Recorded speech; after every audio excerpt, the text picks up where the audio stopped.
हरि ओम, नमो नमः सर्वेभ्यः। कक्षा इयं ये कक्षा है सुमनो वाणी विलासा की कक्षा। ये उन्नत श्रेणी की कक्षा है, इतिहास पुराणार्थ पाठमाला।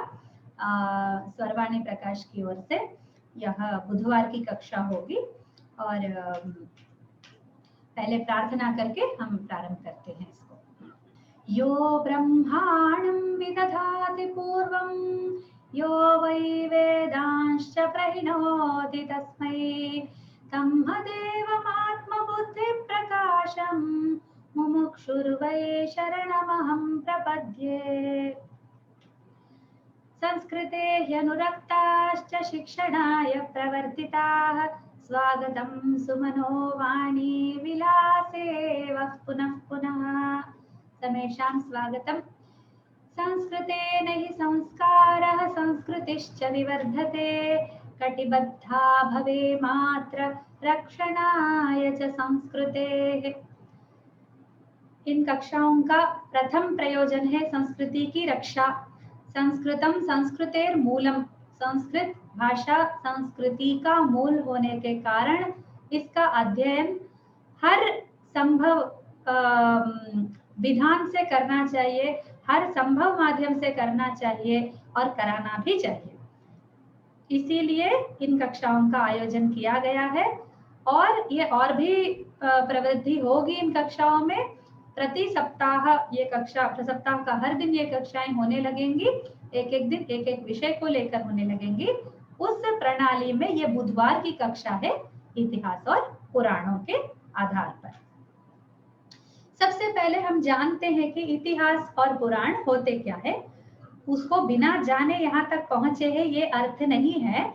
आप लोगों को पहले से भी पता होगा, पुराण शब्द बिना सुने, इतिहास शब्द बिना सुने यहाँ तक आना असंभव है। पर फिर भी इसके बारे में एक छोटा सा एक विधि विधान से विषय को ज्ञात करने के बाद हम आगे बढ़ेंगे। इतिहासः, इसका खोल के देखेंगे तो इतिहासा ऐसा एक कहना है, और एक है इतिहा। इतिहा करके एक शब्द है संस्कृत में। हाँ, इतिहा आस्ते अस्मिन, ये शब्द है पूर्व वृत्तांत, पूर्व घटित, जो बहुत पहले घटित हुई घटना है उसको इतिहा बोलते हैं, एक प्राचीन कथा को। ठीक है, इतिहासा ये इतिहास, इतिहास्ते अस्मिन, इसमें एक इतिहास है, इसको इतिहास कहते हैं। ठीक है, अस्तु। तो इतिहास एक अव्यय है और वो एक पारंपरिक उपदेश को भी बोलते हैं। ऐतिह्यम, ऐतिह्य सुना ही होगा। तो ये घटित घटना है। ठीक है, इतिहास और पुराण में क्या अंतर है, अभी हम पुराण को देखते हैं। पुराण होता है, पुराण शब्द नपुंसक है, तो इसके दो संभव अर्थ है। एक है पुरा भवमिति यद्वा पुरा नीयते इति। हाँ, पुरा भवम, प्राचीन काल में ये हुआ है, हाँ ये था, ऐसा। टू बी और टू बिकम, भू धातु का अर्थ होता है होना और बनना दोनों। तो पुरा भवम, पहले हुआ था, पहले ऐसा कुछ हुआ था। और पुरा नीयते इति, ये पूरा हमको प्राचीन टाइम में हमको ले जाता है और वहां की घटनाओं को हमें बताता है, इसलिए। तो इसका कोशगत अर्थ को देखते हैं। यह कोशार्थ शब्द कल्पद्रुम से लिया गया है। ये दोनों, पहले इतिहास का भी और पुराण का भी, दोनों शब्दों का मैं बहुत शब्द कल्पद्रुम का बहुत प्रयोग करती हूँ और वो बहुत अच्छा है क्योंकि उसमें शब्द का लिंग दिया जाता है। हर शब्द को उसका प्रथम पुरुष एक वचन के इससे दिया जाता है। और वाचस्पत्यम में भी बहुत अच्छे अर्थ होते हैं, पर उसमें केवल प्रातिपदिक होते हैं। ठीक है, तो इधर लिंग का साक्षात हमको लाभ मिलता है, इसलिए मैं इसका प्रयोग करती हूँ। तो ये होता है व्यासादि मुनि प्रणीत वेदार्थ वर्णित पंचलक्षण अन्वित शास्त्रम। उसका देखिए, हर कोश में दो कोश है संस्कृत के, संस्कृत, तो वो उसमें उसका शब्द का निर्वचन बहुत अच्छी तरह देते हैं वो लोग। ठीक है, तो इसमें कहते हैं व्यास आदि मुनि। एक व्यास मुनि है, हमको तो पता है कि सारे पुराणों को व्यास मुनि ने रचा है। ठीक है, तो व्यास आदि मुनि क्यों बोला है, तो इसके लिए तीन एक्सप्लेनेशन है, तीन विवरण है। एक विवरण ये है कि व्यास जी एक पदवी है, व्यास एक महर्षि नहीं है, वो एक पद है, ऐसा एक कहावत है। वो कहाँ तक सत्य है हमको नहीं पता। दूसरा यह है कि व्यास ने अपने शिष्यों को काम दिया तो उन्होंने ये काम किया है, कुछ उन्होंने लिखा, कुछ उनके शिष्यों ने लिखा है, या फिर व्यास ने सारे पुराणों को कल्पित कर दिया है, मतलब उपनिबद्ध कर दिया है, लेखन हो गया है। उसके बाद समयानुसार जो व्यास स्तर का चिंतन रखते हैं उन ऋषियों ने इन कहानियों में और कुछ अपना जोड़ा है। ऐसा नहीं कह सकते कि अपना स्वबुद्धि जोड़ा है, ऐसा नहीं है। पारंपरिक बुद्धि, उनके अंदर पारंपरिक विद्याओं को ग्रहण करके जो सनातन धर्म से संबंधित ज्ञान उनके अंदर उदित हुआ है, उसको उन्होंने उस शास्त्र में उपनिबद्ध किया है। इसीलिए व्यास आदि मुनि बोला है। प्रणीता, प्रणीता का अर्थ है वो लिखा गया है।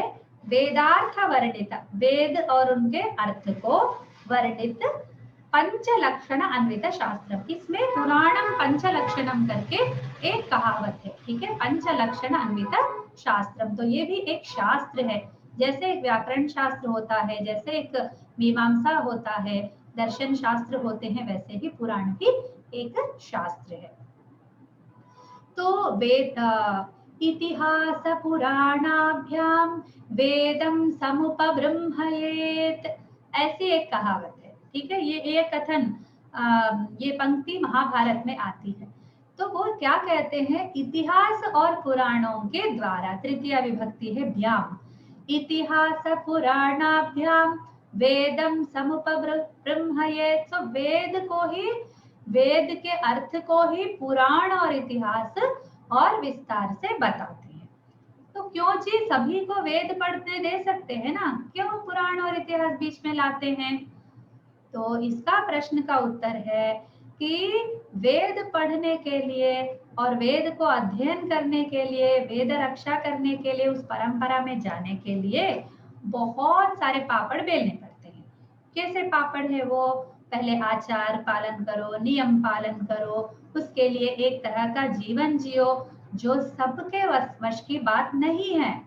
सभी ऐसा जीवन नहीं जी सकते हैं जिसमें इतना त्याग है और बहुत सारी श्रांति है, मतलब व्यक्ति थक जाता है वैसा करके, वैसे नियम पालन करके, आहार व्यवहार विहार वाक सभी में संयम रखना, और बहुत सारे गुरु के आदेश का पालन करना, गुरुकुलों में वास करना, और कठिन नियम का गुरु शुश्रूषा करना, ये बहुत सारे इसके ये है जो सब लोग नहीं कर सकते।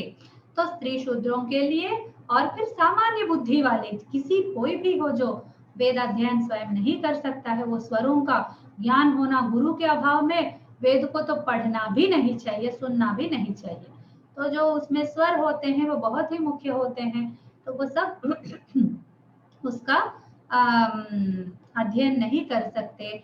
इसी कारण से इतिहास और पुराण हमारे हाथ में दिए गए हैं कि भाई ये आपके लिए है जो अधिक परिश्रम नहीं कर सकते, अपने अपने जीवन विधान अपने अपने ढंग से जीते हुए भी आप इतिहास पुराण आदि का लाभ उठा सकते हैं। इतिहास पुराण आदि के द्वारा वेद अर्थ का लाभ उठा सकते हैं। वेद में जिसको एक छोटे से इसमें कहा गया है, उसी को इतिहास और पुराण में बहुत विस्तार से समझाया जाता है। इसके बाद है पंचलक्षण क्या है, अभी बताया था कि पुराणम पंचलक्षणम क्या क्या है वो, तो यह है सर्ग, प्रतिसर्ग, वंश, मन्वंतरम, वंशानुचरितम। तो सर्ग मतलब सृष्टि है, सृष्टि, और प्रतिसर्ग प्रलय, सृष्टि का उल्टा प्रलय, और वंश, वंश है हमारा रघुवंश, सूर्यवंश, चंद्रवंश सारे है ना, रघुवंश और सूर्यवंश एक ही है, तो वो वंश और इत्यादि वंश, कई सारे वंश, और मनवंतरम, स्वयंभू मनु, स्वरोचिष मनु, वो मनु है ना, उन लोगों का मनवंतरम, और वंशानुचरितम, वंशों के अनुचरित, और उसके बाद वंशों के वंश के अंतर्गत क्या क्या हुआ, कौन कौन राजा लोग आए, ये सब पुराण में बताया जाता है। और महापुराण के 10 लक्षण हैं, ठीक है। वो सर्ग, विसर्ग बोले तो प्रतिसर्ग वही है, वृत्ति, रक्षा, अंतरम, वंश ये कथा ही है, वंशानुचरितम, संस्था हेतु, आश्रय। इतिहास पुराणों का महत्व क्या है? सबसे पहले यह है मित्र सम्मितम। मित्र कौन है? सुहृद। ठीक है, मित्र होता है अपना दोस्त होता है। तो और कोई सम्मित है क्या? तो हाँ है। कौन कौन से है? एक है प्रभु सम्मित, एक है मित्र सम्मित, एक है कांता सम्मित। तो प्रभु सम्मित होते हैं वेद। तो वेद कठिनाई से समझाते हैं कि बस ऐसा है तो ऐसा है, तुम ऐसा करो, बस वही ऑर्डर टाइप का रहता है।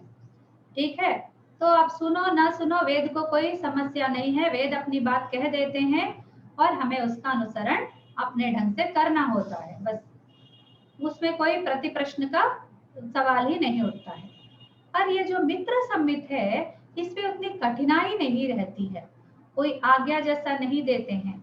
अपना दोस्त जैसे अपने कंधे पर हाथ रखकर जिस प्रकार वो समझाता है, अरे नहीं भाई ऐसा नहीं, तुम ऐसा करो, ऐसा करके देखो, तुम्हें अच्छा लगेगा, तुम्हारा नेचर ऐसा नहीं है, तुम इसको करोगे तो तुम्हें ठीक नहीं रहेगा, ये करोगे ना ये तो ये अच्छा रहेगा। देखो उसने भी, अपने दोस्त ने ऐसा किया था, उसको बहुत लाभ हुआ, तुम भी करोगे तो तुम्हें भी लाभ होगा। इस प्रकार से अपना दोस्त हमको एडवाइस देता है, परामर्श देता है और हमको उन्नति के राह पर आगे ले जाता है।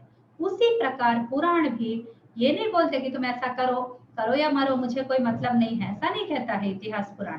इतिहास पुराण बोलते हैं देखो उस राजा ने ऐसा आचरण किया था, तो हम भी ऐसा आचरण करेंगे तो हमको लाभ होगा। जिस प्रकार अम्बरीश वो एक राजा थे, उन्होंने एकादशी का व्रत लिया था और वो एक दिन दुर्वासा मुनि उनको ये परीक्षण करने के लिए आए, तो वो खुद ही दुविधा में फंस गए थे। उन्होंने विष्णु के सुदर्शन चक्र ने अम्बरीश राजा के रक्षा के लिए वो आए। तो अम्बरीश राजा के रक्षा के लिए आया तो हमारी भी रक्षा के लिए आएगा। तो एकादशी व्रत में इतना महत्व है तो हमें भी अवश्य करना चाहिए, ऐसा एक भावना हमारे अंदर जागृत होती है। तो वो सुहृद रूपेण बोधः, एक दोस्त की तरह बोलना जो है वो इतिहास पुराणों का प्रथम लक्षण है। हमारी जो जाति है भरत जाति, सनातन धर्म की जाति जो है, उसके मूल पुराणों में बसे हैं। तो पुराणों में हमको कई सारे हमारे मूल से संबंधित बातें हमको पता चलती है और हमारे इतिहास का हमें परिचय मिलता है।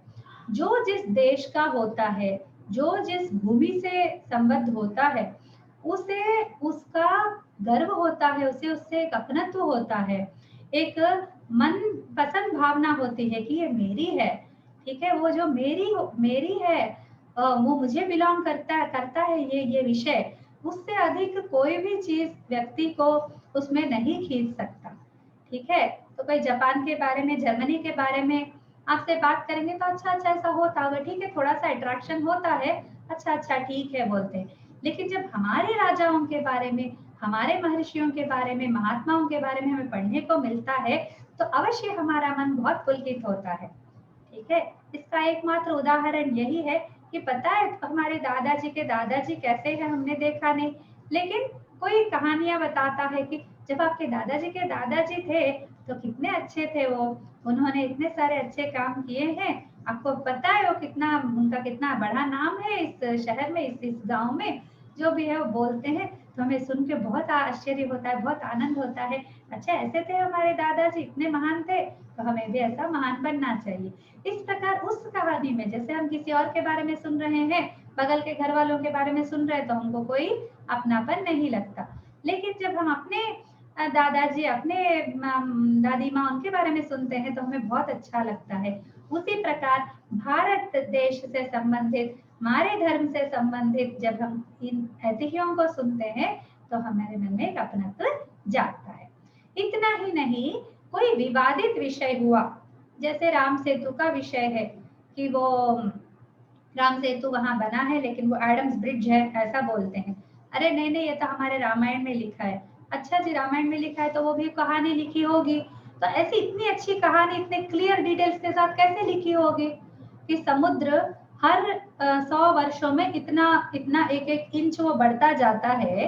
तो जब रामायण का काल हुआ था और जो आज का काल है, उतने में इतना रामायण में वो भूमि के स्थाई पर था, अभी वो भूमि से इतना नीचे गया है, तो समुद्र का स्थाई बढ़ गया है। तो वो जो स्तर है अभी का वो कैलकुलेट करेंगे तो रामायण काल से अभी तक जो एक एक 100 वर्ष में बढ़ता जाना चाहिए वो एकदम सही उसी से मिल रहा है, अनुरूप है। ठीक है, तो राम सेतु राम जी का बनाया है, एडम्स ब्रिज नहीं है। ऐसा एक विवादित विषय होने पर हमारे इतिहास पुराण हमारे को सत्य का रास्ता दिखाते हैं और हमें अभी सुग्रीवास अटलास करके कोई कोई बता रहे हैं तो उनमें से खोल खोल कर इसमें जो भी राशि और नक्षत्र कूट के विषय हैं उनके आधार पर कई सारे विषयों का प्रतिपादन वो लोग कर रहे हैं। उसमें सत्यासत्यता हमको मालूम नहीं है, जो विज्ञान पढ़े हैं उनको अवश्य मालूम होगा। हमारा तो धर्म में आस्था है जो इन पुराण और इतिहासों के अध्ययन में हमको प्रेरित करता है। इसके बाद और क्या उसके महत्व है, तो हमें उदात्तता, सबसे उत्तम चीज हमको जो मिलती है पुराणों में वो है पात्रों की जो उन्नतता है, उनका शील, उनका गुण, उनका धर्म कितना उत्तम उदात्त टाइप का था। तो उस स्थाई का हमको ज्ञानवर्धन भी मिलता है, उनसे मार्गदर्शन भी मिलता है। जैसे हमने हरिश्चंद्र जी के बारे में पढ़ा तो ऐसा कोई नहीं होगा जो हरिश्चंद्र जी की कहानी पढ़कर आंसू नहीं बहाया होगा। उनके कष्ट देखकर, अरे सत्यता के लिए उन्होंने कितनी बड़ी तपस्या की, कितना बड़ा त्याग किया उन्होंने, अपने पत्नी तक को उनको बेचना पड़ा, बेचारे कितने वो दुखी हुए, कितनी दुखी उनकी पत्नी हुई थी, बेटा भी मर गया उनका, फिर भी उन्होंने सत्य का मार्ग नहीं छोड़ा। उसमें कितना दम चाहिए, इंसान टूट जाता है ऐसे में, लेकिन वो नहीं टूटे। तो वो उस स्थाई का उदात्तता जो है उसका कोई भी मात नहीं कर सकता। तो उनका कब हम अब ऐसा रह सकते हैं या नहीं, हमको तो एक टाइम का खाना नहीं मिलता तो हम तरस जाते हैं, थोड़ा सा पानी नहीं मिलता तो हम लोगों को गुस्सा आता है, कोई कुछ बात कह देता है तो हम उदास हो जाते हैं। तो ऐसे में हम उतने सेंसिटिव और फिर एकदम ये हो जाते हैं, क्या कहते हैं, बिल्कुल शक्तिहीन से हम लोग रहते हैं हमारे। तो उनका जो चरित्र पढ़ेंगे तो अवश्य हमको उससे प्रेरणा मिलती है और हमें लगने लगता है कि अरे हमें भी उनके जैसा बनना चाहिए। तो वो उदात्तता इतिहास पुराणों से हमको मिलने वाला एक और लाभ है। फिर आगे जो धर्म अवबोध नीति दर्शन है, विज्ञान है, वो भी एक महत्व विषय है।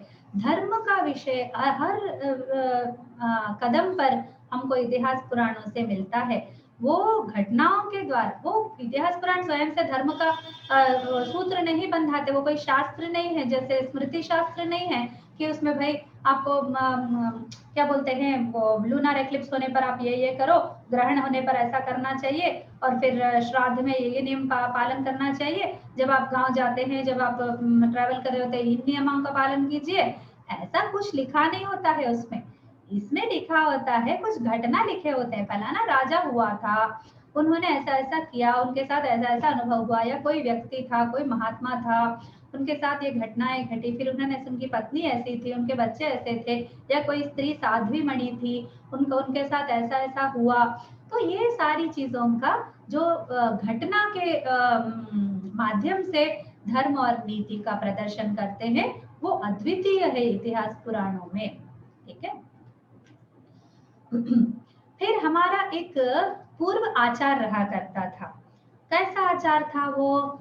महाभारत का, रामायण का, पुराणों का बारंबार पारायण हुआ करते थे। अभी मैं देखती हूँ कि पुनः वो धीरे धीरे से प्रारंभ हो रहा है, मंदिरों में हो रहा है, फिर गृहों में, घरों में भी लोग बैठ के जूम के माध्यम से कर रहे हैं। वह भगवत गीता का पारायण है 3 घंटे, आइएगा सभी आमंत्रित है, फलाना फलाना जूम में हो रहा है। फिर हम जाके उसमें बैठते हैं, 3 घंटे भगवत गीता पढ़ते हैं, हमको गीता जी को पाठ करके हमको बहुत अच्छा लगता है। फिर हम थोड़ा सा उन श्लोकों के बारे में मनन करते हैं। पढ़ने मात्र से पुण्य मिलता है वो अलग बात है, मनन करने से बुद्धि का विकास होता है और जीवन में हमको उसका उपयोग होते हैं। तो ये घरों में बैठ के, मंदिर में बैठ के जो करते थे वो ऐसा रहता था कि बस दोपहर हो गया, खाना खा लिया, थोड़ी देर विश्राम कर लिया, फिर उठे, पुराण लेके बैठ जाते थे और फिर उसमें बहुत सारे डिस्कशंस होते, लोग उसमें सुनने को आते, आसपास के घरों वाले, कोई जैसे शास्त्री जी है, कोई शर्मा जी है, कोई पंडित जी है, कोई चतुर्वेदी जी है, उनके घर में वो सुबह पूरा अपना आचार व्यवहार धर्म सब निभाते, वेदाध्ययन वगैरह सब कर लेते, फिर अन्न ग्रहण करते, उसके बाद शाम को बैठ के पुराण पठन करते। फिर सब लोग अड़ोस पड़ोस वाले आके बैठते, चर्चा करते, तो ऐसी एक परंपरा रहा करती थी। या मंदिर में रहती थी तो सब लोग उस समय कर, अरे चलो चलो पुराण पठन होगा, हम जाके सुनेंगे, ऐसा करते। फिर उसके बाद हरि कथा करके एक होने लगा, महाराष्ट्र और आंध्र प्रदेश में बहुत हुआ ये। तो अभी भी हमारे इधर तेलुगु प्रदेश में बहुत सारे हरि कथा, उसको भागवतार बोलते हैं हम लोग। तो भागवतार आके हमको कहानियां सुनाते हैं बहुत ही सुंदर ढंग से, वो एक अलग परंपरा है। तो कई कई रूपों से ये इतिहास और पुराणों की कथाओं का प्रदर्शन लोगों में होता था। अभी क्या धीरे धीरे उनको कलाओं का और फिर उन परंपराओं का ह्रास होने लगा है। और अभी ये मॉडर्न जमाना आ गया, तो देखो अभी मैं आपको पढ़ा रही हूँ, आप लोग पढ़ने आए, कल आप पढ़ेंगे, आप दूसरों को पढ़ेंगे। ऐसा नहीं कि आपको मालूम नहीं है, पर आप थोड़ा सा और सीखना चाहते हैं, सीख के पढ़ाना चाहते हैं। मैं अपने गुरुओं से सीखी हूँ, मैं आपको सुना रही हूँ। इस प्रकार धीरे धीरे वो परंपरा की वापस वृद्धि हो जाएगी।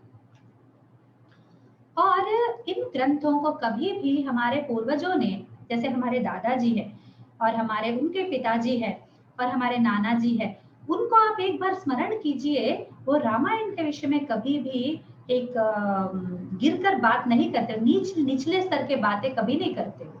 उस पुस्तक को देखने का ढंग भी उनका निराला रहता था। वो उस पुस्तक को एक बच्चे की तरह संभाल के रखते थे, पूजा में रखते थे। मेरे नाना जी बहुत पारायण करते थे। खैर मेरे दादाजी तो हमारे पिताजी के बचपन में ही उनका देहांत हो गया था, और मेरे नाना जी को मैंने स्वयं देखा उनको कितना सुंदरकांड का पारायण करते। हर 40 दिन का कुछ रखते, वो कुछ अध्याय का, वो कई कई तरह का रहता है कि कितने इतने, कभी सप्ताह करते, कभी दशाह करते, कभी एकादशाह, और कभी ऐसे मंडल दिन करते। करने के बाद वो निवेदन करते, तो उस दिन एक वानर कहीं ना कहीं से आके उनके घर के सामने दर्शन देके अवश्य जाता था। तो इस प्रकार का उनको कुछ न कुछ निदर्शन होते थे, उनको पता चलता था कि हाँ हमारा सुंदर कांड का पारायण जो है वो सफल हुआ है। इस प्रकार वो वानर को हम हनुमान जी मानते हैं। तो इस प्रकार के आज के दिन भी वो हमको इस प्रकार के लाभ हमको मिलते ही रहते हैं। आप भी मन से करेंगे, आप भी करते होंगे, मुझे नहीं पता, मैं भी करती हूँ, आप भी करते होंगे। तो धीरे धीरे से वही परंपरा फिर हमारे बीच में जागृत पुनरुत्थापित होगी, और उतनी ही स्थायी पर होगी जितना पहले होता था। और कुछ लोग ऐसे होते थे कि उनको कुछ समस्या होती जीवन में, तो रामायण को अशुचि होकर नहीं छूते, स्नान किए बिना नहीं छूते, उस पुस्तक को भगवान के पास रखते हैं, और भगवान का गृह तभी प्रवेश करते हैं जब वो पूरा शुचि हो चुके होते हैं।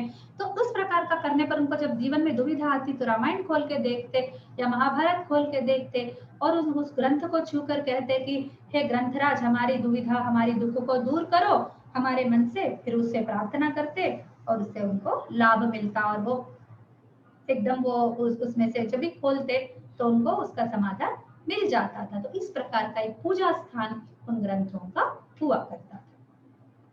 इसके बाद एक महत्व यह है कि जीवन शिक्षण इनसे मिलता है। उन घटनाओं को देखकर व्यवहार ज्ञान का जागरण होता है कि कैसे दुष्ट लोग होते हैं, कैसे अच्छे लोग होते हैं, कैसे हम इसका लाभ उठा सकते हैं, पढ़कर जीवन में इसको हम ढाल सकते हैं। तो इन सब का जो हम आजकल एक सुनते हैं पर्सनालिटी डेवलपमेंट, और उसी को हिंदी में पता नहीं क्या कहते हैं, पर्सनालिटी का व्यक्तित्व, तेलुगु में तो व्यक्तित्व विकास बोलते हैं। तो एक हमारे अंदर का जो यह बोलते हैं पर्सनालिटी, ऐसा बात करना चाहिए, ऐसे नहीं बोलना, ऐसे दुखी नहीं होना। तो इस प्रकार की बातें वो लोग समझाते हैं। तो वो उनका जो बहुत ही एक शैलो सा रहता है, क्योंकि वो हमारे जानकारी के लोग नहीं है, ना ही वो लोग इतिहास पुराण पढ़े हुए रहते हैं। वो लोग कुछ वेस्टर्न साइकोलॉजी पढ़ के आते हैं और हमको शिक्षण देते हैं कि तुम ऐसे रहो भाई, ऐसे हंसो, ऐसे बैठो, ऐसे गाओ, या जो भी हो। हम वो सब में पढ़ने की आवश्यकता नहीं, पुराण खोल के बैठे रहे, एक राम जी का चरित्र पढ़िए, कृष्ण जी का चरित्र पढ़िए, आपको पता चल जाएगा कि आपको व्यवहार कैसे निभाना है। पूर्ण रूप से आपको ये सबका शिक्षण प्रशिक्षण इतिहास पुराणों से मिल जाएगा। और जैसे मैंने पहले उदाहरण बताया, हमारे दादाजी और उनके दादाजी का जब हम स्मरण करते हैं और उनके बारे में बड़ी बड़ी बातें सुनते हैं, तो हमको बहुत ही आनंद होता है, बहुत ही अपनत्व लगता है, तो वो गर्व भी होता है। तो उसी का लाभ हमें ये पुराण और इतिहास से मिलता है। पूर्वजों का एक स्मरण करते हैं और हम लोग बहुत ही अपने अंदर एक जागरण हम महसूस करते हैं। तो उसके लिए कम से कम इतिहास पुराणों को पढ़ना चाहिए। इसके बाद आते हैं हम अभी के पाठ में क्या क्या अंश होंगे, क्या क्या बिंदु, किस किस बिंदु के माध्यम से हम लोग ये पढ़ेंगे, वो हम लोग देखते हैं। सबसे पहले यह है रामायण, भारत और पुराण आदि से कथाओं का विवरण पूर्वक अध्ययन है। केवल कथा अध्ययन नहीं है, केवल श्लोक और भाषा का अध्ययन नहीं है, केवल कोई शुष्क अध्ययन नहीं है। ठीक है, हम लोग इसमें से जितने अंश का जो हमारे पर्सनैलिटी डेवलपमेंट में काम आएंगे, जो हमारे अन्य चीजों में पूरा समग्र रूप से हम इसका अध्ययन हम लोग करेंगे। ठीक है, और नेक्स्ट हमने इसके लिए चुना है बहुत ही अच्छे आसक्तिदायक उपाख्यान। हम लोग देखते हैं सावित्री देवी, सावित्री देवी का कथा पढ़ेंगे, सावित्री उपाख्यान, वो यम जी से कैसे वार्तालाप करती है, कैसे अपने पति की गए हुए प्राण भी वापस लाती है, उसको पढ़ेंगे तो इतना सावित्री जी को ऐसा वो बोलते हैं ना, भारत सावित्री, उन्होंने इतना इंस्पायर होके लिखा है अरबिंदो। ठीक है, तो इस प्रकार कई लोगों का इंस्पिरेशन रहे हैं इनमें से स्टोरीज जो है। नलोपाख्यान पढ़ेंगे तो उनका कष्ट तो बाप रे, ऐसा कष्ट तो किसी का नहीं होना चाहिए। ऐसी ऐसी स्थिति में पढ़ते हैं, हाँ, पत्नी का चीर जो वो धरण करती है, उसका आधा अंश उनके कपड़े भी लेकर चले जाते हैं पक्षियां। हाँ, तो वो भी उनके पास कपड़े भी नहीं रहते हैं। इस प्रकार का कली उनको इतना बाधित करता है। हाँ, तो हमें लगता है हट, कौन इतना सत्य के इसमें पढ़े, हम लोग तो बहुत ही ठगेंगे लोगों को और हम लोग तो गिर जाएंगे, सत्य के पंथ में कभी नहीं चलेंगे। लेकिन पुराण पढ़ के सच में ऐसा नहीं लगता है। हाँ, पुराण में एक चीज है कि उसको हम जब सच में पुराण को किसी और के मुख से, जैसे तुम एक कथा में सुनेंगे ना, तो तुम हमें अच्छा नहीं लगता है, ये ठीक है वो हाँ होता होगा। लेकिन जब हम स्वयं पुराण को खोलकर उन अक्षरों को संस्कृत में पढ़ेंगे तो उसका प्रभाव कुछ अलग है। क्योंकि मैंने दोनों ट्राई किए हैं। मैंने एक हरिदास से कथा सुनी है, मैंने एक किताब में पुराणों की कथाओं को पढ़ा है, और किसी को कहानी सुनाते हुए ऐसे में पढ़ा है, फिर उनके फिल्म्स देखे हैं। किसी से मुझे इतना इंस्पिरेशन नहीं मिला। हाँ, अपने अपने स्तर का, अपने अपने इसका होता है, प्रभाव अवश्य होता है। और जब हम स्वयं उस किताब को पढ़ते हैं, जब स्वयं एक स्कांद पुराण का खोला हमने, उसमें संस्कृत श्लोकों को साक्षात पढ़ना स्टार्ट किया, एक के बाद एक श्लोक हम पढ़ते जा रहे हैं, बढ़ते जा रहे हैं आगे, तो उससे जो आनंद होता है, उससे वो पुराण हमको इतना अट्रैक्ट करता है। सही में क्यों नहीं खोल पाते हैं हम अपने दैनंदिन जीवन में, इसलिए यही प्रश्न हमें होने लगता है। तो बहुत ही आसक्तिदायक इसमें है, वो ऐसा भावना को अंतर्गत होते हुए, उस भावना को हम अनुभव करते हुए इनका हम अध्ययन करेंगे। उसके बाद इसमें जो प्रसिद्ध उपाख्यान है वही लेंगे, और जो उपबोध मुख्य है, जिसमें नीति है, जिसमें धर्म विषयों का प्रस्ताव है और इसे पढ़कर हमें प्रेरणा मिलती है, ऐसे ही उपाख्यानों को हम इस पाठ्य प्रणाली के अंतर्गत ले लेंगे। फिर इतिहास वस्तु कौन कौन से होते हैं, श्रीमद् रामायणम और श्रीमद् महाभारतम, ये दोनों इतिहास होते हैं। बाकी पुराण है, श्रीमद् भागवत इत्यादि अष्टादश पुराण है, उनमें से कोई भी अतिथि हम ले लेंगे, कोई भी घटना हम किसी की भी उपाख्यान लेके हम उसका अध्ययन करेंगे। और इस अध्ययन का ये प्रणाली कैसी रहेगी, सबसे पहले मूल श्लोक को पढ़ेंगे। मूल श्लोक मैं एक बार बोलूंगी तो आप में से कोई भी, ये क्लास बहुत इंटरैक्टिव हुआ करेगा, मैं ही अकेले ऐसे बोलना बिल्कुल मुझे पसंद नहीं है। आज तो अभी उपोद्घात चल रहा है, उद्घाटन है ये, इसलिए थोड़ा सा आपको इसकी भूमिका के रूप में कुछ बता रही हूँ, और आगे तो हम सब मिलकर बातें करते हुए हम पढ़ेंगे इसको। ठीक है, तो ये मूल श्लोक होगा। फिर पद विभाग, पदों का विविध विभाग, तो ग्रामेटिकल कैटेगरीज तो मैं प्रायः थोड़ा सा जितना आवश्यक है उतना बताऊंगी, जहां जरूरत नहीं है उसमें उस चर्चा में नहीं पढ़ेंगे, थोड़ा सा पद विभाग बता दूंगी। फिर उसका अन्वय करेंगे। अन्वय का अर्थ होता है उसको एक क्रम से उसका वाक्य के रूप में निर्माण करना। जैसे संस्कृत एक संश्लिष्ट भाषा है, तो संस्कृत में विभक्ति शब्द से जुड़ा हुआ होता है। जैसे हिंदी में राम के लिए 3 अलग शब्द है, के लिए 2 शब्द है, राम एक शब्द है, राम के लिए 3 शब्द चतुर्थी विभक्ति। पर संस्कृत में वही चीज रामाया होता है। ठीक है, इस कारण से हमको एक सुविधा संस्कृत से ये मिली है कि हम उस शब्द को श्लोक में कहीं पर भी रखकर श्लोक रचना कर सकते हैं। इसीलिए इतना सारा पोएट्री संस्कृत में साध्य हुआ है, सुसाध्य हुआ है, और कई सारे वृत्त छंद, इतने सारे 100 से भी ज्यादा वृत्त और छंद हैं। छंद शास्त्र खोल के देखेंगे तो आपको पता चलेगा कि हमको कभी अवसर मिला तो हम वो भी पढ़ेंगे किसी न किसी पाठमाला में। तो उस सारे छंदों में शब्दों को रखने के लिए जो सुविधा संस्कृत को प्राप्त है, जो अन्य भाषाओं में इतने विस्तार से और इतनी सुलभता से नहीं कर सकते हैं, उसका कारण श्लोकों का रचना बहुत सुसाध्य हुआ है। तो उन श्लोकों के शब्दों को फिर वाक्य के रूप में, हर श्लोक कोई पोएट्री नहीं होता है, ठीक है, इस बात को आप समझिए कि हर श्लोक पोएट्री नहीं होता है, वो कविता नहीं है, वो उसमें केवल अपना सामान्य, अभी मैं जो बात कर रही हूँ ऐसे विषयों को भी श्लोकों में रखा जाता है। तो बस वो श्लोक को खोल देंगे, उसको एक वाक्य के क्रम में रखेंगे पदों को, तो अन्वय हो जाएगा। उस अन्वय को पढ़ेंगे, फिर प्रतिपदार्थ पढ़ेंगे, हर एक शब्द का अर्थ करेंगे। और प्रायः इतिहास पुराणों की जो भाषा है वो कविताओं जैसी, जैसे काव्य ग्रंथ होते हैं ना, उतने कठिन नहीं होते हैं। प्रायः हमको सारे शब्द ज्ञात होते हैं, थोड़ा सा अगर धीरे धीरे पढ़ेंगे तो हम स्वयं भी समझ जाएंगे। अब ये मत समझिएगा कि इसमें कुछ मेरे बताने लायक है या नहीं है, आप इसका साथ मिलकर अध्ययन करेंगे। ये सोचेंगे कि ये जो 1 घंटा है इसमें बैठकर हम सब मिलकर पढ़ेंगे, ऐसा सोचिए। आप में से कोई भी कम पढ़े लिखे नहीं है, मुझे पता है आप सब अपने अपने क्षेत्रों में आप आगे बढ़ चुके हैं, और संस्कृत में भी आप लोग कुछ तो परिश्रम करके ही यहाँ तक आए हैं, पहुंचे हैं।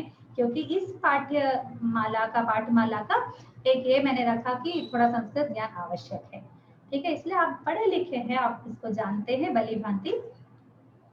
और फिर इसके बाद हम तात्पर्य की चर्चा हिंदी में करेंगे। इसका अध्ययन का दिशा होगी भाषा दृष्टि होगी और कथा दृष्टि भी हो थोड़ा सा, क्योंकि इतिहास पुराण का केवल संस्कृत भाषा का अध्ययन उसके माध्यम से करेंगे तो बहुत शुष्क होगा, ठीक है। कथा दृष्टि भी हम थोड़ा उस पर ध्यान देंगे, कथा वस्तु और इतर भी मतलब जो साक्षात दिख रहे हैं वो, और इतर विशेषों को भी हम चर्चा करेंगे।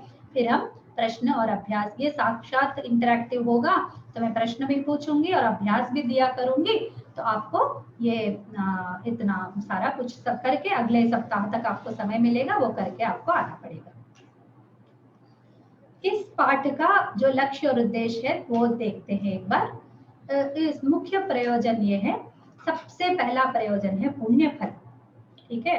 पुण्यस्य फलमिच्छन्ति पुण्यं नेच्छन्ति मानवाः न पापफलमिच्छन्ति पापं कुर्वन्ति यत्नतः।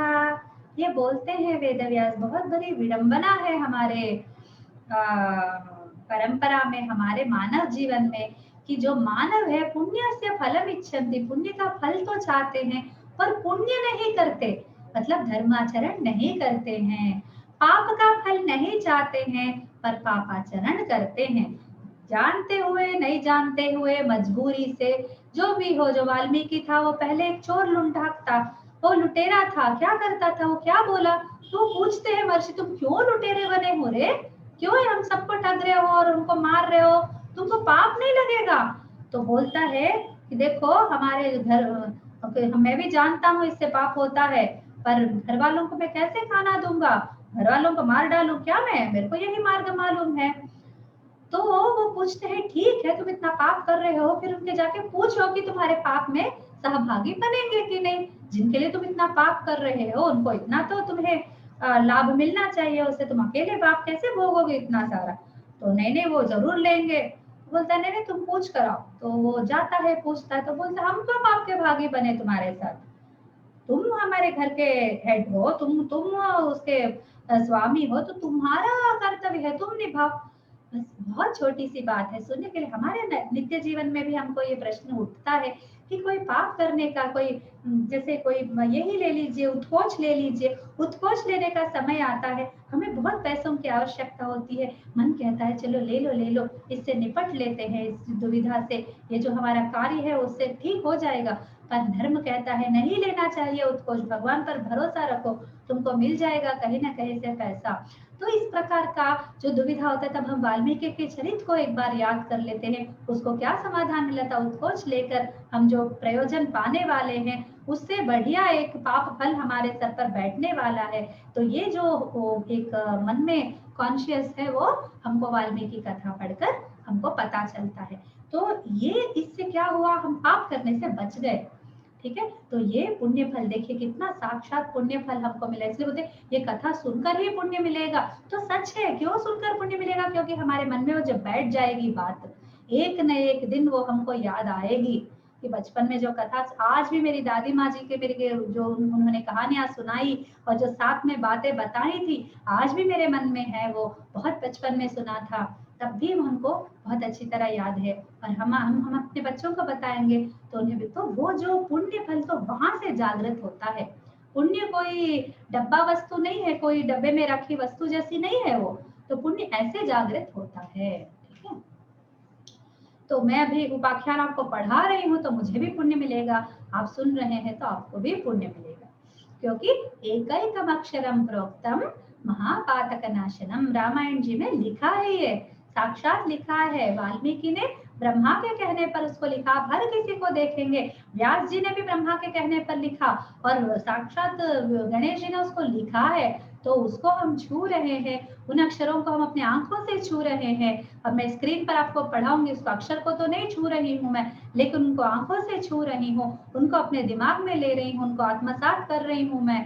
तो उससे जो पुण्य जागृत हो रहा है उसका कोई भी माप नहीं है। इसलिए अवश्य ये जो 1 घंटा है बुधवार का 4:30 से 5:30 तक, इसमें हम पुण्य का बहुत लाभ उठाने वाले हैं। फिर केवल पुण्य ही मिलेगा क्या? नहीं नहीं, हमको कथा ज्ञान भी मिलेगा, फिर घटना ज्ञान भी मिलेगा कि कौन सी घटना के बाद कौन सी घटना हुई थी, एक बार ये बातें भी हमको पता चल जाएंगी।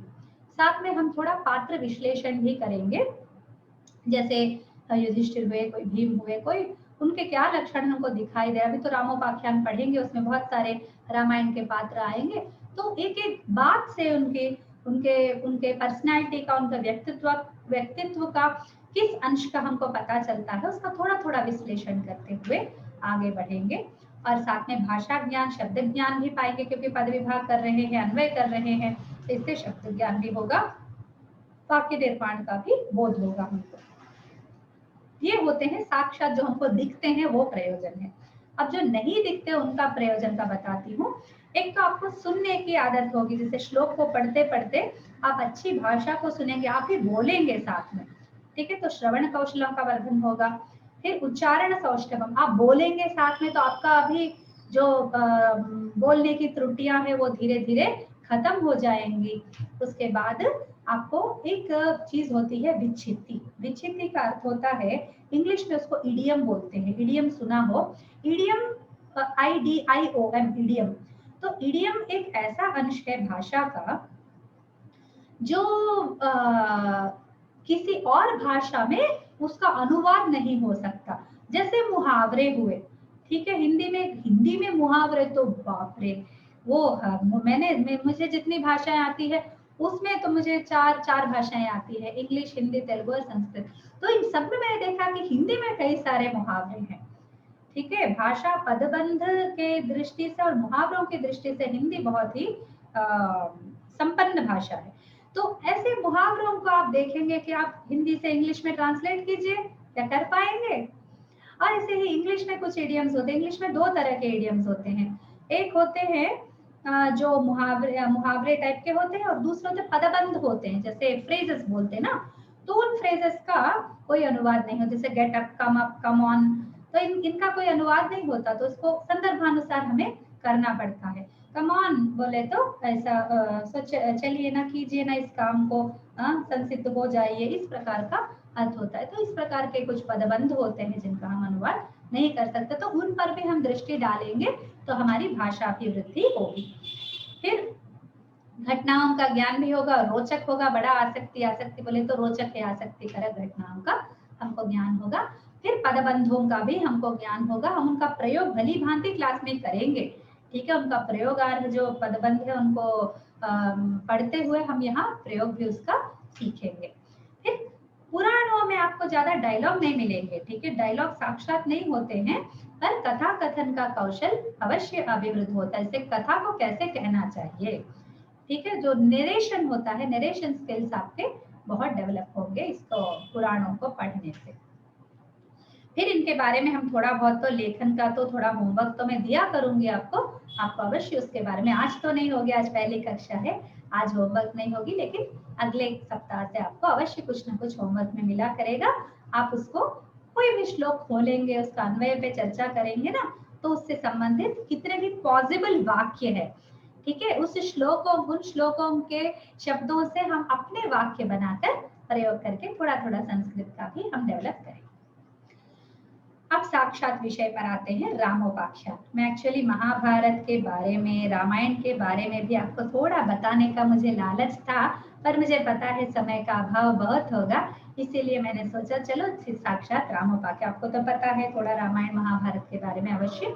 तो ये रामोपाख्यान की विशेषता ये है कि वो है तो महाभारत में, ठीक है, महाभारत का उपाख्यान है और राम जी की कथा है, तो हमको रामायण का भी महत्व मिलेगा, लाभ मिलेगा, और महाभारत का भी हमको मिलेगा, तो दोनों का जो एक सम्मेलन है वो इस रामोपाख्यान में हमको मिलेगा। तो एक तो रामोपाख्यान राम जी की कथा है और है महाभारत में, तो वो दोनों का हमको लाभ यहाँ पर मिलने वाला है। तो एक बार देख लीजिएगा, ये वन पर्व में आता है, इसके अध्याय संख्या है गीता प्रेस के अनुसार 273 चैप्टर से लेकर 292 चैप्टर्स तक है, ये पूरे 20 अध्यायों में है, और श्लोकों की संख्या भी देख लीजिए 752 752, ठीक है, 752 इसमें श्लोक हैं। इतने श्लोकों का हम धीरे धीरे से अध्ययन करेंगे, कोई जल्दी नहीं है हमको, और इसमें कोई ये नहीं करेंगे हम कुछ छूट के, कोई एग्जाम प्रिपरेशन नहीं है, इसलिए आराम से इनको हम पढ़ते जाएंगे। और ये महाभारत में मार्कंडेय ऋषि युधिष्ठिर संवाद है, युधिष्ठिर जी प्रश्न पूछते हैं मार्कंडेय जी से, उस संदर्भ को आप एक बार देखिए। ये युधिष्ठिर और पांडव जो है, पांचों पांडव घर से बाहर आए हैं, क्यों आए हैं, क्योंकि उन्होंने जुआ खेला, जुआ खेलकर सब हार गए, और वो दुष्ट लोग थे कि वो जुआ खेलकर हार गए तो पैसे लेकर उनको घर में रखने देते, लेकिन नहीं रखते, दुष्ट है, बोले कि वन चले जाओ, यहाँ रहना ही मत, तो उनको वन जाना पड़ा। खेला कौन, युधिष्ठिर, ठीक है, हारा कौन, युधिष्ठिर, और उसका परिणाम स्वरूप किसने भुगता, चारों भाइयों ने भुगता, और किसने भुगता, द्रौपदी ने भुगता। केवल वन में गए और आराम से रहे, उनका घर बना लिया, खाना पीना कर लिए, वापस आ गए, ऐसा हुआ क्या, नहीं, वन में भी उनको कई सारे कष्टों का सामना करना पड़ा। एक वनवास ही बहुत कठिन है, ऊपर से और भी दुर्योधन लोग नहीं छोड़ते थे, और भी उनके कष्ट आते थे। जयद्रथ आ गया था, तो जयद्रथ द्रौपदी जी को हरण कर ले गया, ठीक है, जबकि वो उसका भाई होता है, ननंद का पति भाई होता है, उसको बहन के स्वरूप उसको देखना चाहिए था, पर जयद्रथ की दृष्टि इतनी खराब है कि वो जो भी कष्टों में होता है, ये सच में मानव जीवन में हम देखते हैं, इसलिए कष्टों में कभी नहीं पड़ना चाहिए। कभी कष्टों में पड़ते हैं हम लोग तो सामने वाले को लगने लगता है इसका तो हम कोई भी फायदा हम उठा सकते हैं, ये व्यक्ति किसी भी शक्ति से संबंधित काम के लिए लायक नहीं है, न इसके पास धन है, न कोई शारीरिक शक्ति है, न ही कोई ये हमारा मुकाबला कर सकता है। ये जो मैसेज जाता है सामने वाले को, वही मैसेज जयद्रथ को भी गया था युधिष्ठिर के विषय में।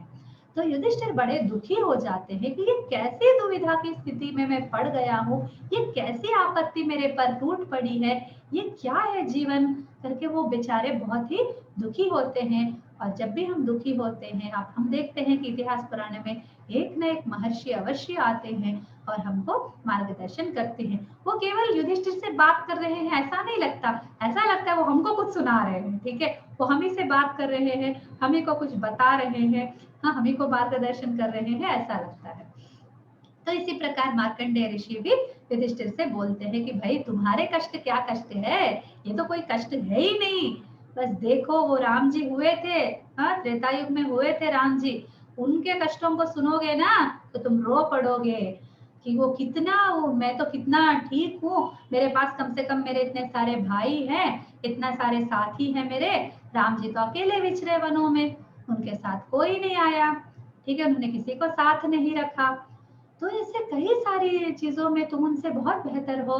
तो बोलते हैं युधिष्ठिर, अच्छा ऐसा है क्या, तो मुझे सुना उनकी कथा। तो फिर वो मार्कंडेय जी युधिष्ठिर को पूरा राम जी की कथा सुनाते हैं।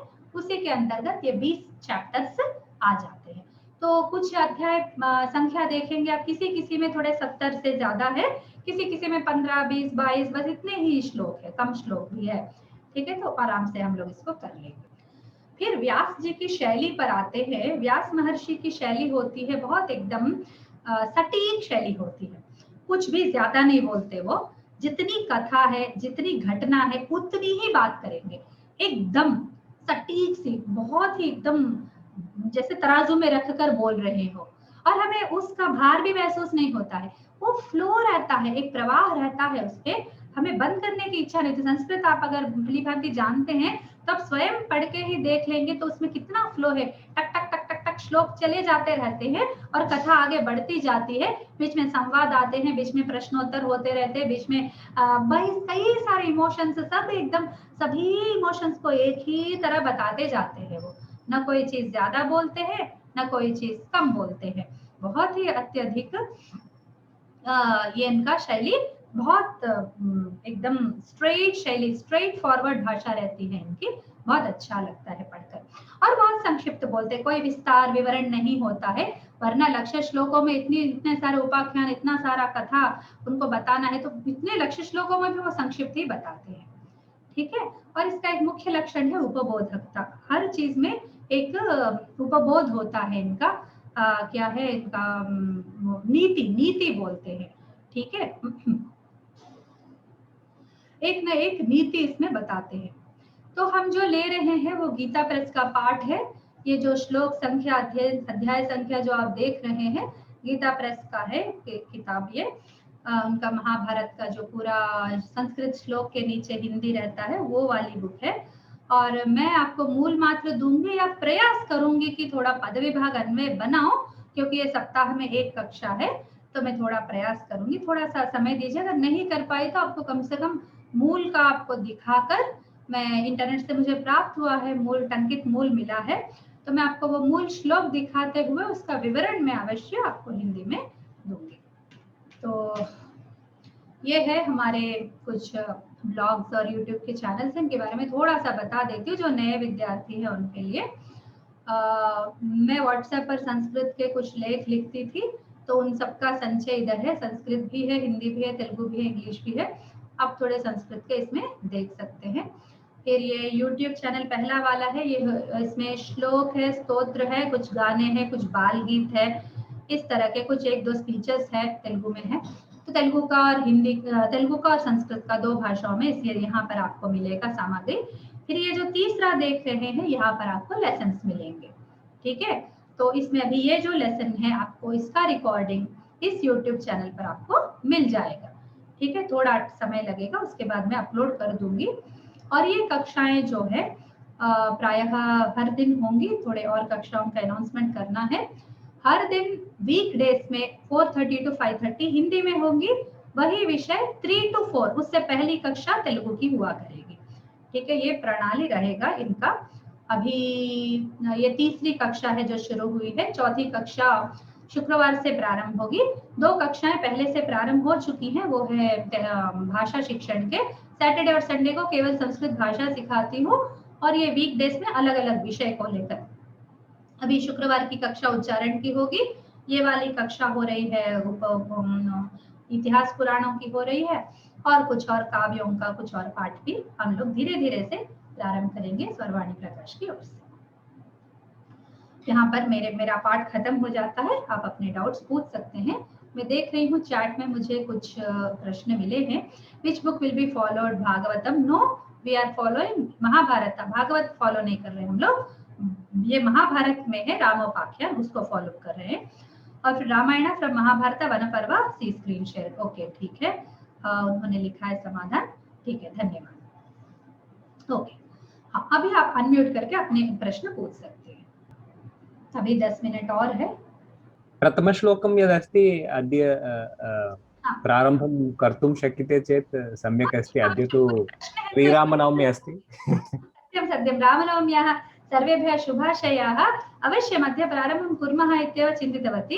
करेंगे अभी प्रारंभ। कुछ प्रश्न है तो एक बार बस बोल दीजिए, फिर हम शुरू करते हैं। कुछ भी नहीं है तो मैं प्रारंभ कर दूंगी। कथा घटना मध्ये भेदः कः? कथा घटना मध्य, घटना में कुछ एक्टिविटी होती है, कथा में केवल उन घटनाओं का क्रम ही कथा है। कथाओं में घटनाएं होती है, ऐसा। कथा इज द बिगर थिंग, घटना छोटे थिंग्स होते हैं। धन्यवाद। ठीक है, अभी आज के लिए थोड़ा सा मुझे क्षमा कीजिए, मैंने पदविभाग और अन्वय नहीं रखा है। अगले सप्ताह से आपके लिए थोड़ा मैं प्रदर्शित करने का कोशिश करूंगी। ये देखिए, पहला अध्याय है महाभारत का।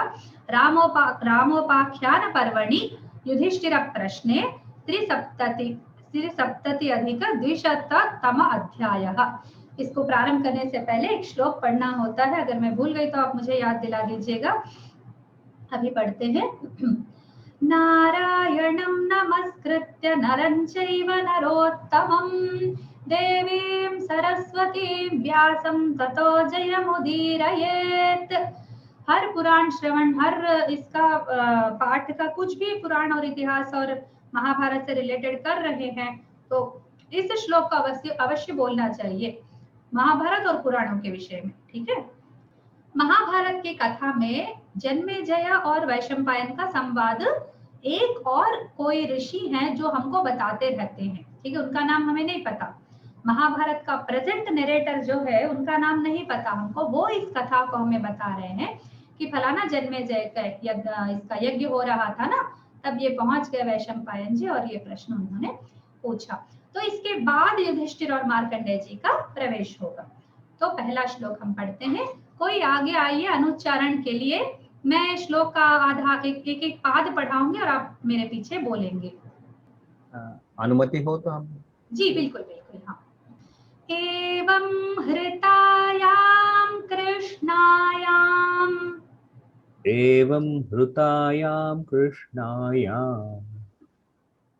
द्विवार एवं हृतायां कृष्णायां प्राप्य क्लेशमनुत्तमम्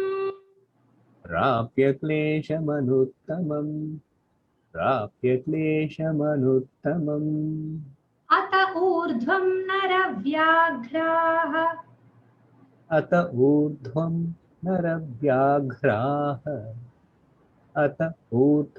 नरव्याघ्राः किमकुर्वत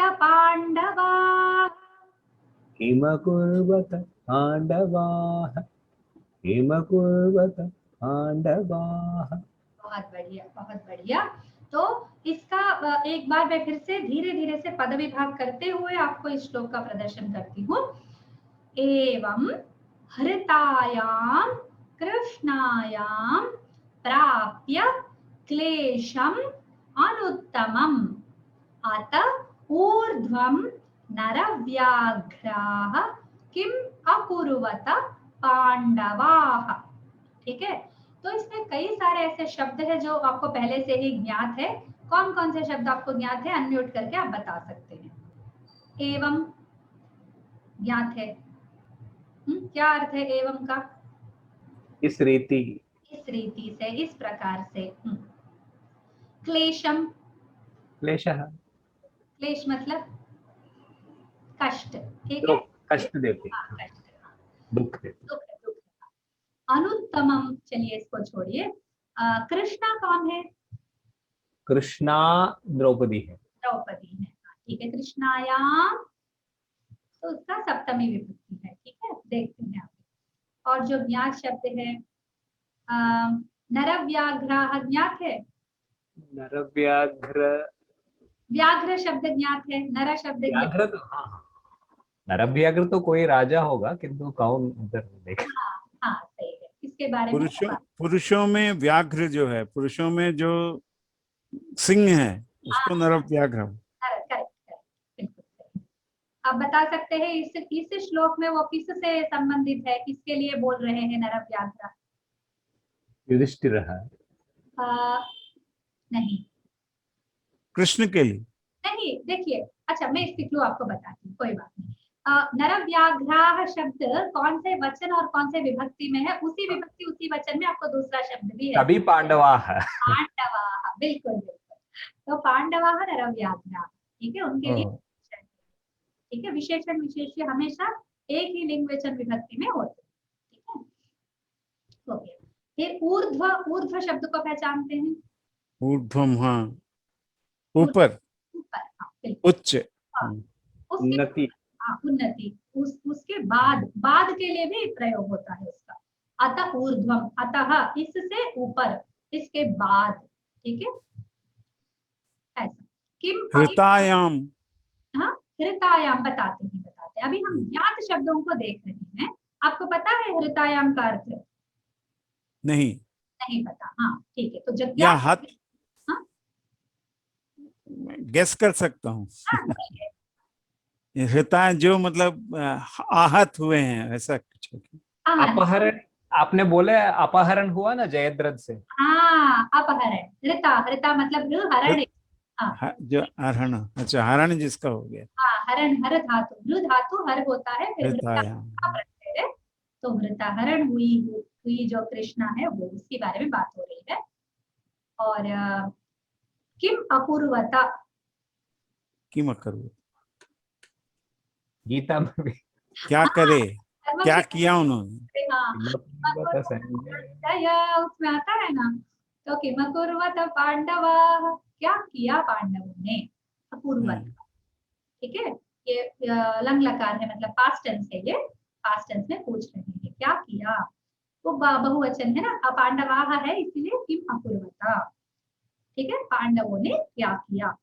तो हम धीरे धीरे इसको एक एक शब्द जोड़ते हैं, पांडवों ने क्या किया, किम अपूर्वता पांडवा, कैसे पांडवा, नरव्याघ्र पांडव, जो मनुष्य में सिंह के समान है वैसे।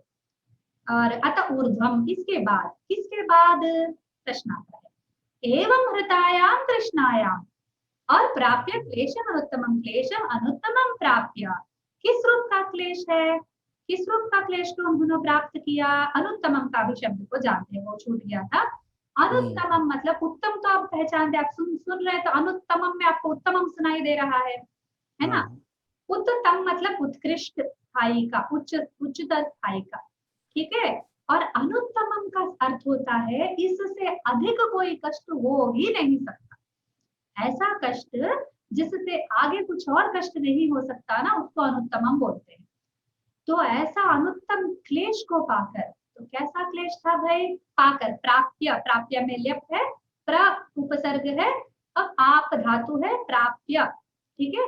तो ऐसे क्लेश को प्राप्त करके, ठीक है, कैसा क्लेश जी, कृष्णायाम हृतायाम, कृष्णा द्रौपदी को उन्होंने हरण कर लिया, हृतायाम, द्रौपदी का हरण होने के बाद, ठीक है, उसके बाद नरव्याघ्र पांडवों ने क्या किया, ठीक है।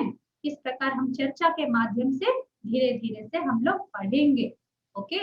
और एक एक शब्द को जोड़ते हुए स्वयं आप ही लोग अर्थ करेंगे, ठीक है। मैं थोड़ा और प्रयास करूंगी, पद विभाग अन्वय में आपको दिखा दूं, तो आप स्वयं उसका अर्थ, स्वयं ही पूरा अर्थ भी बता सकेंगे, ठीक है। एक और बार पढ़ती हूँ, एवं हृतायां कृष्णायां प्राप्य क्लेशमनुत्तमम्, अत ऊर्ध्वं नरव्याघ्राः किमकुर्वत पांडवाः, ओके। ये हमारा पहला श्लोक आज पूर्ण होता है, और हम अगले सप्ताह मिलेंगे अगले श्लोक के साथ, ठीक है। तो मटेरियल के लिए मैं क्या आपको एक एडवाइस देना चाहती हूँ कि आप लोग गीता प्रेस का, मैं आपको पीडीएफ भेजूंगी, आप सब लोग तो हिंदी भाषी है, हिंदी अच्छी तरह आप लोग आता है आप लोगों को, तो आपको कोई क्लेश नहीं होगा। मैं उस पीडीएफ का OCR किया हुआ पीडीएफ है, वो मैं आपको दे देती हूँ, तो पठन के समय आप उसको रख लीजिएगा, और पढ़ते हो आप चाहे तो पहले भी पढ़ के आ सकते हैं पाठ में, ठीक है, पहले ही आप थोड़ा पढ़ के भी आएंगे तो भी हम चर्चा अच्छे से कर पाएंगे, कोई प्रॉब्लम है। पूरी पीडीएफ आपको भेज देती हूँ, और आप उसको यहाँ पर अध्ययन करते हुए, किया मैंने तो, हाँ धन्यवाद। कोई संदेह है तो पूछ सकते हैं, ऐसा नहीं है कि हाँ कोई हैंड रेज कर रहे हैं, आप अनम्यूट करके बात कर सकते हैं जी। अच्छा, रामन, मुझे पूछना था कि अभी जैसे हम गीता परिवार से वो गीता जी के श्लोकों का उच्चारण में सीख रही थी, तो हाँ। उसमें कुछ व्याकरण के नियम उच्चारण के लिए बताए जाते हैं, जी पर अभी जब हम श्लोक का उच्चारण कर रहे हैं तो उस तरह का नहीं है, उसमें वही ट्रेडिशनल जैसे हम भी पहले पढ़ते थे। तो ये वाला उच्चारण भी ठीक होता है? मतलब इसमें अब थोड़ा सा कंफ्यूजन हो रहा है। समझी जैसे नहीं, अभी स्क्रीन, कौन सी बात अभी का अब स्क्रीन, नहीं हुआ है उसमें बताइए। एक सेकेंड, अभी एक सेकेंड, एक्चुअली मैंने मोबाइल से ज्वाइन किया ना, मुझे वो स्क्रीन में श्लोक नहीं दिखाई दे रहा, स्क्रीन पर जो अभी आपने पढ़ा है वो एवं इधर स्क्रीन। आयाम कृष्णायाम, हाँ। हाँ जी, जैसे इसमें सेकंड लाइन है, तो आपने उच्चारण बताया, अत ऊर्ध्वं नर व्याघ्रः हम्म, किमकुर्वत पांडवाः। हम्म, अब हम जो सीखते हैं उसके अकॉर्डिंग मेरे को लग रहा है कि इट शुड बी लाइक अत ऊर्ध्वं नर व्याघ्रः हाँ किमकुर्वत पांडवाः। बिल्कुल। मतलब मुझे बहुत पाठ कम नॉलेज है अभी, पर हाँ, मैं जानना चाह रही थी मैं कि समझ गई, मैं समझ गई। उसको संहिता पाठ बोलते हैं, और संहिता पाठ में होता है कि हम पूरा मिला के पढ़ते हैं, लेकिन उसका विकल्प एक होता है कि हम उसको अलग अलग पढ़ सकते हैं। पद में उसका विकल्प है, जैसे ऊर्ध्वम के बाद ये संधि आवश्यक है, पर पद में विकल्प है, इसलिए मैंने विकल्प ही लेती हूँ मैं हमेशा। ठीक है, संधि का प्रयोग करने पर थोड़ा पढ़ने में दिक्कत हो सकती है, सब लोग नहीं जानते हैं, स्पेशली कवर्ग चवर्ग में थोड़ी परेशानी होती है, इसलिए उसको हम नहीं लेते, इसको अनुस्वार ही हम लोग करते हैं। ठीक है, बस इतना तो सा। अगर हम, अच्छा, मतलब ये भी ठीक होता है अगर हम, हाँ मैं तो पहले ऐसे ही पढ़ती थी, अभी पता चला कि वो हाँ हाँ, नहीं वो विकल्प होता है। कोई लोग प्रिफर करते हैं संहिता पाठ ही करे, उससे पुण्य अधिक मिलता है, और कोई लोग प्रेफर करते हैं असंहिता पढ़े, थोड़ा हमको समझ के पढ़ना है, इसलिए हम ऐसा नहीं पढ़ना चाहते। ऐसी इसी प्रकार का अपनी अपनी धारणाएं रहती। अच्छा, ओके, थैंक यू। आपने प्रश्न पूछा, आप ऐसा कुछ भी है तो आप क्लियरली मुझसे पूछ सकते हैं, कोई संदेह करने की आवश्यकता नहीं। हाँ, अगर मैं नहीं पूछती तो मन में वो डाउट बना रहता कि सही क्या है गलत क्या है। सही है, ठीक है। अन्यपाठाः के इति भवती अन्य पाठाः अहं प्रेषयामि, मैं बताऊंगी प्रेषय। आपको। हाँ, अस्तु अस्तु, धन्यवादः। एक और पाठ शुक्रवार को होने वाला है, वो अमरवाणी विलास है। अमरवाणी विलास में आपको मिलेगा केवल श्लोकों का उच्चारण, उसमें कोई अर्थ नहीं बताएंगे, केवल बच्चों के लिए और बड़ों के लिए जो बिल्कुल संस्कृत को नहीं जानते हैं उनके लिए भी उसमें अवसर है। आप भी आ सकते हैं, बता सकते हैं। आप लोग तो परिनिष्ठित विद्यार्थी है, तो उसमें कोई भी पूर्व रंग की आवश्यकता नहीं है, पूर्व ज्ञान की आवश्यकता नहीं है। अमरवाणी विलास, तो वो शुक्रवार से इसी टाइम पे हर सप्ताह का Monday to Friday 4:30 to 5:30 Hindi कक्षा होगी। और आप मुझे लिखिएगा, आप मुझे संस्कृतम.usha पर लिखिएगा, मैं आपको सारे डिटेल्स भेज दूंगी। ठीक है, अभी तक जो भी अनाउंस हो चुके हैं उन कोर्सेज के आपको डिटेल्स भेज देती हूँ। कोई और डाउट है तो पूछिए, नहीं तो हम कक्षा शुभमस्तु। सभी को बहुत बहुत धन्यवाद।